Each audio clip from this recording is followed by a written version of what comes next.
Bonjour à tous et bienvenue dans ce briefing des marchés du 24 février 2020. Avant de commencer, je vous laisse prendre connaissance de l'avertissement légal sur les risques.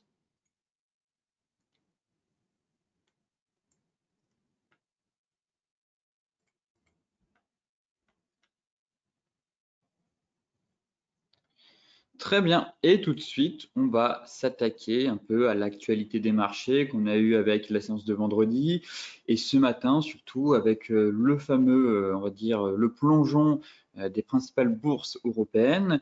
Mais d'abord, petit résumé de la séance de vendredi, puisque les bourses ont terminé dans le rouge et ont quand même creusé leurs pertes de la semaine après des indicateurs, comme vous le savez, économiques et américains jugés préoccupants, qui ont amplifié le mouvement, on va dire, de repli sur des valeurs refuges perceptibles dès le début de séance face aux craintes d'accélération de l'épidémie de coronavirus. Effectivement, les chiffres préoccupants des PMI américains se sont ajoutés à ceux de l'économie, du moins de coronavirus elle-même, qui suggèrent justement une propagation de plus en plus nette de l'épidémie hors de la province de Hubei, son principal foyer, et surtout hors de Chine. Comme vous pouvez le voir, ce matin, les bourses plongent face à l'aggravation de la crise sanitaire liée à la propagation de l'épidémie en Chine, qui fait peser un risque plus important, évidemment, sur l'économie mondiale et bien sûr sur les résultats des entreprises à venir pour les prochains trimestres. De plus, hors de Chine, le virus chinois a touché une trentaine de pays et territoires, y faisant 26 morts. La Corée du Sud étant la plus affectée, un premier cas de coronavirus a été détecté aussi en Afghanistan. Côté US, Wall Street a aussi terminé la semaine nettement dans le rouge, affecté, comme je vous le disais, encore une fois, par les incertitudes entourant l'épidémie de coronavirus et bien sûr les indicateurs décevants de l'économie, sur l'économie américaine liés avec les PMI américains. Effectivement, la contraction de l'activité dans le secteur privé en février aux États-Unis, dans les services comme dans l'industrie, a également incité les investisseurs à prendre leurs bénéfices. Effectivement, on a aussi les acteurs du marché qui sont, rassérénés par l'apparent ralentissement de la propagation du virus plus tôt dans la semaine. Ils se sont par ailleurs inquiétés vendredi de voir l'apparition de nouveaux cas en Asie, avec notamment un doublement des cas en Corée du Sud et quelques 500 prisonniers contaminés aussi en Chine. Côté graphique, maintenant, intéressons-nous alors aux indices et tout de suite, on va commencer avec le CAC 40 et on voit bien que durant le week-end, face à la propagation et aux nouveaux cas de contamination dans des pays voisins ou même en Afghanistan, cela inquiète. Aussi en Italie, où on a eu plusieurs cas, où on commence à prendre des mesures drastiques. De ce fait, les marchés réagissent, comme vous pouvez le voir sur ce graphique. Je vais me mettre en données hebdomadaires. Et on a un sacré plongeon de quasiment 4% et un retour de la volatilité puisque le VIX explose. Les marchés commencent à enlever doucement leurs œillères et se rendre compte de l'impact que pourrait avoir le virus à long terme sur l'économie et sur les entreprises. Donc ici, on est carrément venu gapper notre canal haussier, la borne basse du canal haussier et l'oblique haute. C'était un peu notre zone chaude que j'évoquais la semaine dernière. Et là, on est venu la gaper directement un gap de rupture. Donc pour moi, le premier objectif, si vous voulez, a été atteint dans le sens où j'évoquais un possible range. Quand je me mettais en 4 heures, on avait éventuellement des chandeliers ici de retournement qui montraient que le marché était à bout de souffle. Effectivement, on a enfoncé les 6045 points. Derrière, on est venu corriger. Et ce matin, énorme gap. Et finalement, on se retrouve sur la borne basse du range, du moins du possible range. Étant donné qu'on a aussi un double top. Donc, si on enfonce les 5800 en clôture, prudence. On pourrait valider vraiment un double top sur les plus hauts annuels comme figure de retournement. Et dans ce cas-là, si on reporte l'objectif théorique, on pourrait vraiment venir chercher plus bas en direction des 5007 et des 5540, 5535 points. Pour le moment, tant que la borne basse du range n'est pas enfoncée clairement avec une belle clôture sous les 5800 points, un rebond à très court terme reste envisageable. Toutefois, voilà, on note quand même qu'il y a une vraie force acheteuse qui se met en place et que la situation se dégrade. Donc, prudence. Toutefois, les vendeurs, là, pour le coup, prennent l'ascendant psychologique et pourraient très bien enfoncer le clou en direction des 5700 des 5535 points. Derrière, je pense que les US vont donner le tempo cet après-midi. Et donc, il faudra surveiller vraiment, le pivot clé, c'est les 5800 points. Soit on a une réaction du marché en direction des 5860, soit derrière on enfonce avec un risque de double top, dans ce cas-là d'une correction vraiment plus profonde. Concernant le DAX très propre techniquement, j'alternais avec le futur, derrière on passera sur le futur, mais voilà, on était sur de l'excès haussier finalement sur ce canal hebdomadaire, c'était totalement insoutenable, voilà, histoire de sortir les vendeurs qui vendaient sur la borne haute. Finalement, on réintègre. Typique exemple, voilà, cas pratique du bull trap, on réintègre et on réintègre, comme je vous le disais, avec, si je zoome bien ici, voilà, on réintègre avec une figure de retournement. On a un magnifique dark cloud cover qui se forme sur les plus hauts historiques avec fausse cassure, réintégration du canal. Donc ici, gap haussier, on retrace plus de 50% de la moitié du chandelier précédent. Donc voilà, magnifique chandelier de retournement et derrière, le marché plonge et corrige de quasiment plus de 3,80%, quasiment 4%, on est descendu. Mais voilà, on avait des signaux qui nous montraient que finalement cette hausse était peut-être exagérée et qu'il fallait redescendre sur terre, je pense, pour se reconnecter avec les fondamentaux essentiellement. Et là, la réaction du marché montre en tout cas que les opérateurs étaient déconnectés des fondamentaux, que ce soit lié au coronavirus ou aux incertitudes économiques sur la croissance mondiale. En journalier, eh bien, on est venu combler le premier gap ici qui était les sous-verts. Donc, un premier objectif a été atteint. Toutefois, sur le CAC, sur le DAX, sur le CAC, si le pivot clé est à 5800 points pour le risque de double top, sur le DAX, le pivot clé est à 12 940 ou 12 960 points. Effectivement, comme vous le constatez, on est quand même un peu plus propre sur le futur actuellement que sur le cash et on a un magnifique élargissement ascendant ici. Donc, cette zone clé, voilà, ce serait les 12 900, 12 930 points sur le futur. Mais voilà, on a aussi une figure, on est sur des figures de retournement, pas vraiment de retournement, du moins sur le CAC, on est sur une figure de retournement. Ici, ça peut être une figure de consolidation, mais aussi de retournement. Mais les indices évoluent dans des figures chartistes. De ce fait, une rupture sous les 12 900 points, vraiment, on voit que c'est le support à tenir, c'est le dernier rempart. Et en cas de franchissement de ce rempart, eh bien, on pourrait facilement, pareil, corriger en direction voilà, du premier gros niveau de support qui se situe à 12 600. Mais surtout, moi, le niveau qui m'intéresse, ce serait voilà, la zone de prix entre 12 400 et 12 470. Donc à surveiller, à savoir si au contraire on va continuer à chuter pour avoir un rebond sur la borne basse, du moins sur le support majeur à court terme, mais derrière si on enfonce, le risque de dégringolade reste quand même élevé. Concernant le Dow Jones, le Dow Jones qui va aussi ouvrir justement sur un gap baissier. Et on risque aussi de venir combler le gap qui est juste ici, puisqu'on a dans un premier temps eu notre range et derrière, on avait pas mal de gaps laissés ouverts.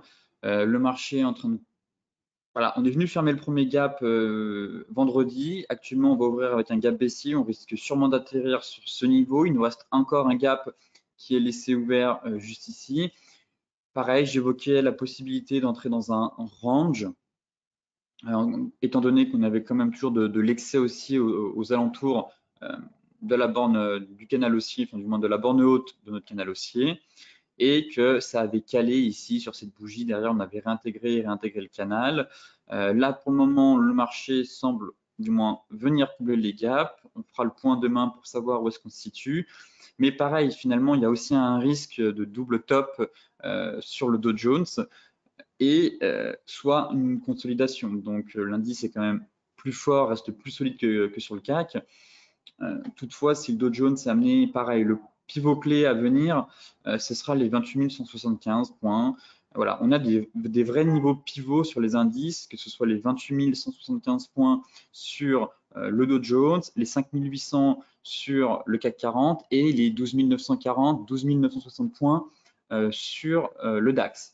Donc, c'est vraiment les niveaux de support qu'on va devoir surveiller dans les séances à venir, dans les jours à venir, pour savoir si, au contraire, on compte tous les gaps, le marché ne cède moins à la panique et reprend, on va dire, un peu de hauteur, consolide, ou au contraire, si on enfonce ce niveau, dans ce cas-là, c'est direction la borne basse de notre canal haussier en direction des 27 375 points. Maintenant, on va s'intéresser au Forex. L'euro GBP qui tente de reprendre un peu de hauteur, toujours en direction du milieu du range.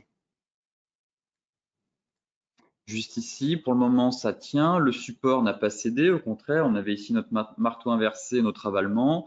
Et bien maintenant, c'est au marché de décider si oui ou non l'euro va continuer à reprendre un peu de hauteur. On commence doucement à se rapprocher du milieu du range. Et si on arrive à casser ce niveau, dans ce cas-là, on pourrait très bien continuer la route en direction des 0,8580 et puis en cas de cassure, pourquoi pas valider un double bottom. L'euro USD qui a fait un magnifique rebond qui était justement attendu, comme j'évoquais, sur notre fameuse zone, à savoir le comblement du gap Macron et nos deux obliques ici. Voilà, le croisement des obliques baissières, enfin du moins de cette oblique de moyen terme baissière et de cette oblique voilà, qui passe depuis 2001 quasiment mensuel. Voilà. Et une autre oblique voilà, de très long terme mensuel qui passe par tous les plus bas. On venait quasiment là, à quelques pips près, on venait prendre appui, on venait soutenir les cours. Et en parallèle, on avait aussi notre oblique de moyen terme baissière qui venait coiffer les prix et qui venait se croiser justement quasiment sur le même niveau que l'oblique de long terme. Donc on avait vraiment une zone chaude, une zone de prix importante avec le gap Macron et bien sûr le support horizontal. Pour le moment, on a réussi à valider un magnifique avalement. Ici, je vais nettoyer un peu le graphique. Voilà. Donc, magnifique avalement. Là, ça cale. Reste à savoir si le marché va finalement rejoindre ce niveau de résistance, puisque ça reste quand même le premier niveau technique. Là, pour moi, on n'a pas grand-chose, vraiment, on n'a pas de gros niveau technique majeur, je trouve, entre les 1,07 80, 0,7, allez, on va dire 1,08 20 et les 1,09. Voilà, ce qui était intéressant, on avait aussi notre divergence 4 heures qui s'est validée finalement, mais derrière, bon, j'espérais que l'euro aille un peu plus haut et ne cale pas tout de suite sur voilà, en mode on retrace je m'attendais à ce que voilà, on retrace au moins les 38% de la dernière vague de baisse d'un point de vue du ratio de Fibonacci. Là, on a calé sur les 23,6. Bon, on va voir si finalement l'avalement va tenir. En tout cas, il n'est pas invalidé, mais il est vrai que je m'attends à un rebond un peu plus prononcé, du moins sur cette paire, pour venir chercher les anciens plus bas, quitte à faire un énorme pullback et à ce que les prix voilà, commencent à rejoindre l'Orchid June. Mais bon, pour le moment, le rebond semble s'installer, même si ça semble caler derrière, c'est un peu dommage. Mais tant que les prix ne repassent pas sous les 1,0750, eh bien, l'heure est au rebond. Le GBP USD. Pas grand chose à dire sur le GBP USD. Pour moi, j'ai toujours l'impression qu'on est dans un biseau, tout simplement. On évolue à plus court terme dans un range de 4 heures et pour le moment, c'est venu caler sur notre petit range. On a toujours ce petit biseau ici en daily, mais tant qu'on n'a pas une sortie par le bas ou par le haut, eh bien, on peut pas, ça va être difficile d'anticiper la direction des prix à venir. En données 4 heures, effectivement, il y a moyen de faire du trading range, puisqu'on avait ici voilà, un magnifique range qui est en train de se mettre en place entre les 1,3060 et les 1,2870. Pour le moment, on se situe voilà, proche de la borne basse, mais voilà, c'est un peu tôt pour moi pour anticiper voilà, un mouvement de prix. Toutefois, je serai prudent et j'attendrai la cassure par le bas, ou au contraire, si on sort par le haut, juste ici, on pourrait aussi valider un double bottom. On sort par le haut et on sort, enfin, du moins, on validerait en même temps un double bottom et on sortirait par le haut du biseau. Dans ce cas-là, on pourrait reprendre de la hauteur en direction des 1,3315. Mais pour le moment, voilà, c'est uniquement des scénarios. Tant qu'on n'a pas une sortie par le bas ou une sortie par le haut, force est de constater que ça consolide à très court terme.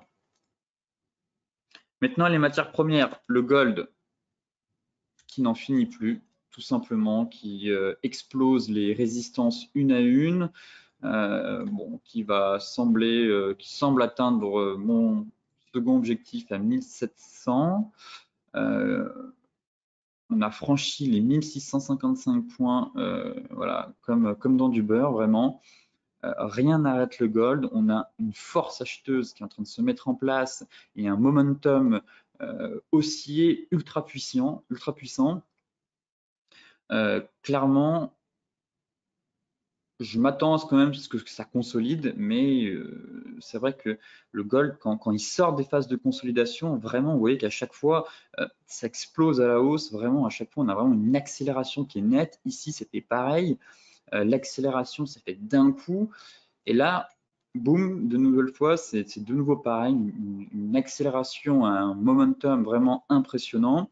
On peut aller chercher les 1700. Voilà, il manquait 10 $ pour venir les prendre. Mais voilà, je pense qu'une nouvelle fois, on va consolider après. Entre les 1700 et les 1655, je m'attends à une consolidation parce que voilà, les prix sont quand même, on rentre dans une zone, on va dire, un peu de surachat, même si ça ne veut pas dire qu'il faut vendre, mais voilà, les prix sont éloignés de leurs indicateurs, que ce soit de la Tenkan. Donc on a voilà, à très court terme, même en 4 heures, on constate voilà, que l'indicateur est entré depuis un bout de temps, mais que là, voilà, on commence à atteindre des niveaux assez impressionnants de surachat. Mais voilà, c'est en aucun cas il y a un signal de vente. Au contraire, une respiration, du moins une consolidation, semble légitime. Et étant donné que les 1700, c'est un niveau psychologique important, un niveau clé, voilà, avoir une nouvelle phase de consolidation entre ces deux niveaux reste envisageable pour ensuite exploser derrière et aller chercher vraiment les 1800 où là on a vraiment un gros niveau technique puisque c'est voilà, ce niveau de prix qui est juste ici vers les 1780-1800, mais ça reste en tout cas mon objectif à moyen long terme sur le gold. Maintenant, on va s'intéresser au pétrole, le Brent, qui dessine lui aussi des chandeliers de retournement, même si en hebdomadaire, on avait notre avalement sur la zone basse.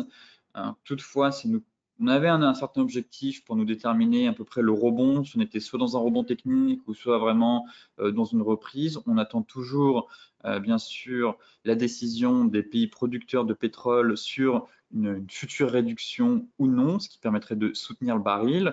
Dans le cas contraire, eh bien, le baril va difficilement tenir ces niveaux-là et pourrait chuter vers des niveaux de support.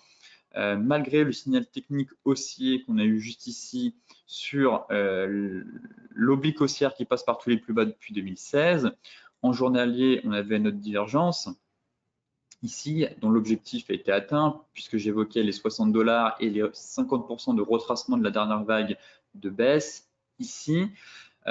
Et surtout, voilà, vendredi, on a matérialisé voilà, un pattern de retournement ici à plus court terme, à savoir une étoile du soir doji sur zone, voilà, puisqu'on était sur une résistance d'un point de vue uniquement du price action au niveau des 60 $, mais aussi de l'Ichimoku, puisque c'est intervenu sur le plaquis jaune. Donc là, on avait une zone de prix, une zone de résistance, et derrière dessus, on dessine un chandelier de retournement, et pour le moment, il fonctionne puisque le pétrole perd quasiment 4%.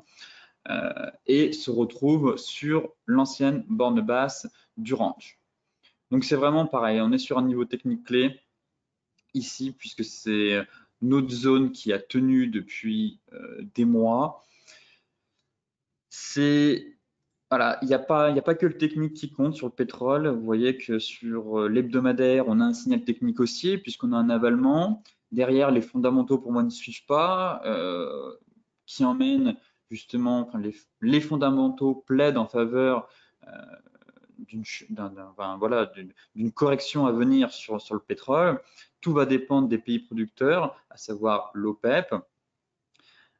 Techniquement, ici, on a un signal de baisse. On se retrouve sur le support clé. Donc, c'est qui tout double. C'est soit on a un rebond sur ce support et on retourne chercher les 60, soit au contraire, l'étoile, c'était le signal qui indiquait clairement que la hausse était terminée. On chute, on retourne sur le bas de notre oblique, on invalide cet avalement et on va chercher les 52 puis les 50 $. Voilà un peu le scénario à mettre en place, je pense, sur le pétrole. Enfin, pour terminer ce briefing des marchés, on va s'intéresser à la crypto-monnaie Bitcoin. Est-ce qu'on a eu un peu de mouvement durant le week-end? Pas vraiment, assez calme.